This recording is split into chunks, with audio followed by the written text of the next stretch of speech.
حضرت مسیح موعود علیہ السلام فرماتے ہیں، یہ اس قتل تم نفسن فردارا تم کے ہی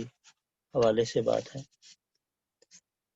وہ نیکی کو نیک لوگ اگر 1000 پردوں کے اندر بھی کریں، جو ہے نا مخرج واللہ مخرج ما کنتم تکتمون، اس میں فرمایا کہ نیکی کو نیک لوگ اگر 1000 پردوں کے اندر بھی کریں تو خدا نے قسم کھائی ہوئی ہے کہ اسے ظاہر کر دے گا، اور اسی طرح بدی کا حال ہے، یعنی بدی کو بھی ظاہر کر دے گا۔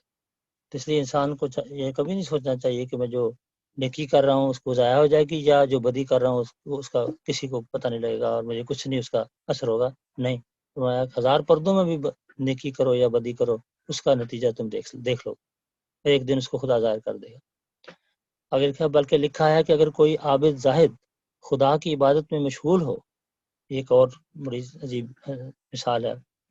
بلکہ لکھا ہے کہ اگر کوئی عابد زاہد خدا کی عبادت میں مشغول ہو اور اس صدق اور جوش کا جو اس کے دل میں ہے انتہا کے نقطہ تک اظہار کر رہا ہو، یعنی رو رہا ہو،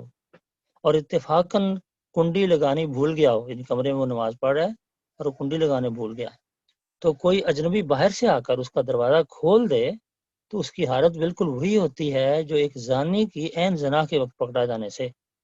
کیونکہ اصل غرض تو دونوں کی ایک ہی ہے، یعنی اخفائے راز، یعنی جو وہ ہے اللہ کی عبادت کرنا چاہتا ہے چھپ کر، اگرچہ رنگ الگ الگ ہیں، یعنی کہتے ہیں ہاں ٹھیک ہے معاملات تو مختلف ہیں، ایک نیکی کو اور دوسرا بدی کو پوشیدہ رکھنا چاہتا ہے، غرض خدا کے بندوں کی حالت تو اس نقطہ تک پہنچی ہوئی ہوتی ہے، تو ہمیں بتایا بھی جا رہا ہے کس طرح عبادت کرنی چاہیے،